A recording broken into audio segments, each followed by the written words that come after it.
Hey there, welcome to Aphrodaddy.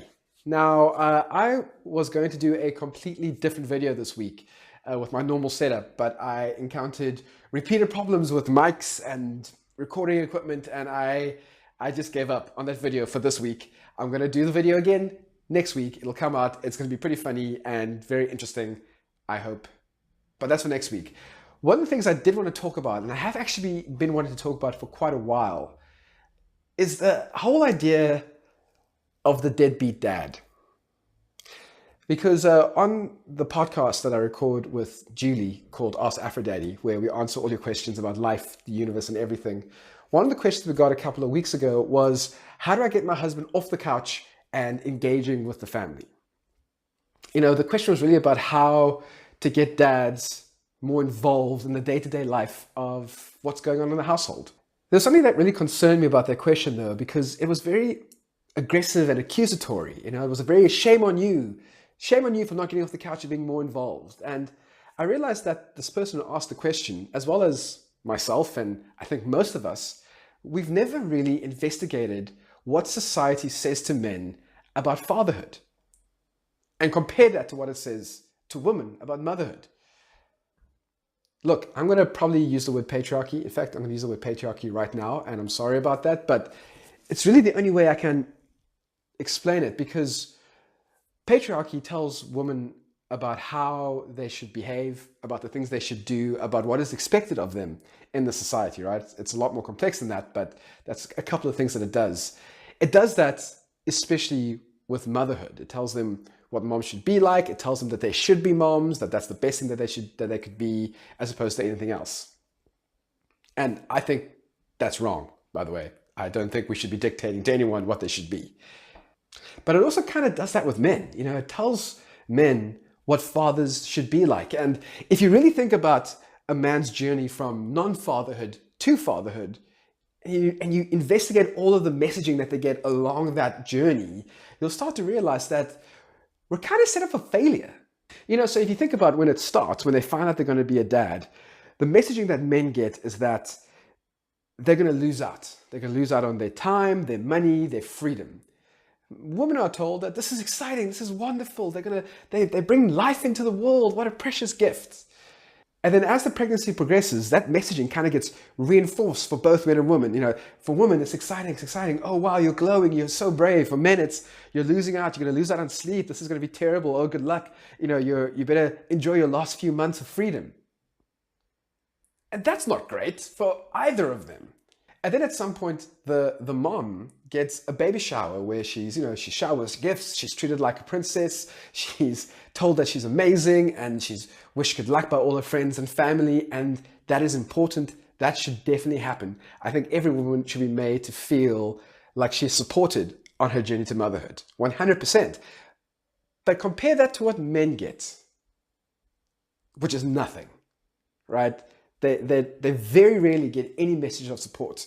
Very rarely do men get any sort of message that says, hey, by the way, you're going to do great. This is going to be good for you. You're going to be a great father. You're going to love it. Good luck. We're here for you. Those are all phrases that fathers-to-be never hear.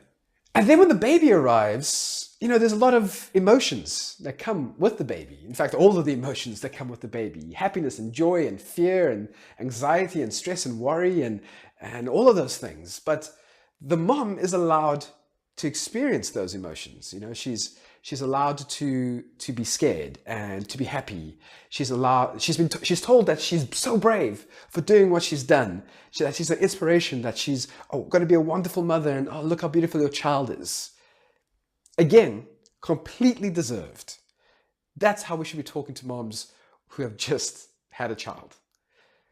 But compared to that to what dads get, which is, nothing, because everyone's so focused on mom, very rarely does anyone say, by the way, dad, it's okay for you to be scared right now.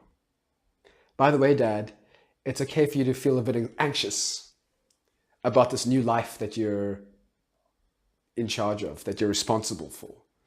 Hey, by the way, dad, you're doing great.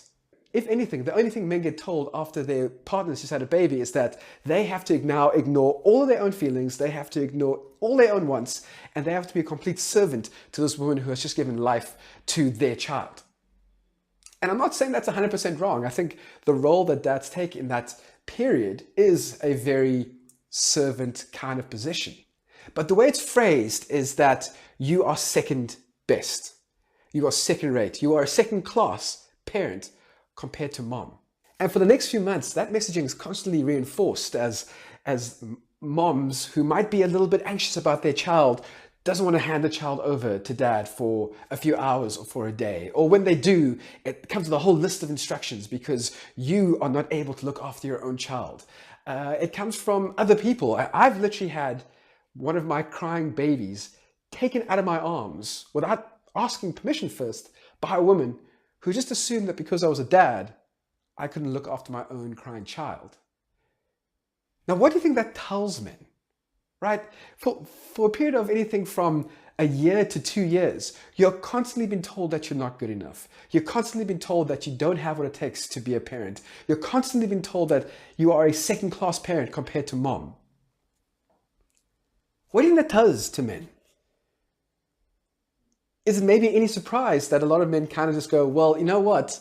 If I am going to be a second-class parent, then I'm going to act like it. Because then this happens, right? After about a year or 2 years, when mom stops breastfeeding or decides that she has to go back to work or decides that it's time for dad to be more engaged and involved, we have to switch, right? We have to go from behaving in the way that the world has told us to behave for the last 2 to 3 years to all of a sudden being this happy and engaged and excited and thoughtful and creative parent. And when we don't make that switch quickly enough, then all hell breaks loose. You know, we get called deadbeat dads. We get told that we're not good enough. We get told that we are society's biggest problem. We get complained about in media and blogs, and we get really complained about in a lot of the mommy groups on Facebook. And through all of this storm of negativity, we never ask the question why. You know, why are there these dads who struggle to be engaged fathers? We just assume that they're terrible people, but we don't ask, what have we done? And I say we as like society, what have we done to make them feel like they should behave like that? What have we said to them that makes them feel like they're not worthy of being an engaged parent? Maybe they're not the problem, maybe we are. Look, I don't want to make excuses. There are a lot of fathers out there who really have to step up. They really have to make sure that they try every day to be an engaged parent, because that's what a lot of moms are doing. And I don't want to make excuses for the guys who are really terrible fathers. There are just some people out there who just are terrible men, who are terrible fathers, and who are terrible husbands and terrible partners. There's no excuses for them. But I do want to start asking the question, what can we do and what can we change to make it easier for the vast majority of guys who become dads to be engaged dads? And if you are a dad, maybe a new dad, and you've struggled the way I have to be an engaged and involved father, you have to ask that question too. You have to ask yourself very honestly, what is stopping you from being the kind of dad that you want to be? What fears do you have about it? What do you have to learn, or what do you have to unlearn that'll help you get there? And that is not an easy process. It's a very, very scary process because you have to be brutally honest with yourself, which we all struggle with, especially me.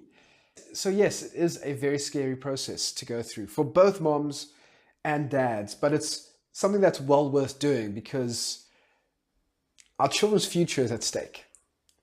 You as a father are important. You're important to your partner, and you're definitely important to your children. We need to start acting like it. Thank you so much for watching this episode of Afro Daddy. I would love to hear your comments about this entire video. Tell me what you think. Tell me if you think I'm wrong. Tell me if you think I'm right. Please tell me if you think I'm right. Put them all in the comments below. Please Like and subscribe if you watch this on YouTube, and of course like the Facebook page if you watch this on Facebook. Also, I'm going to put the link to my Patreon page in the description. It's a great way for you to financially support Aphrodaddy, which is always needed. Thank you so much for watching this episode. Aphrodaddy out.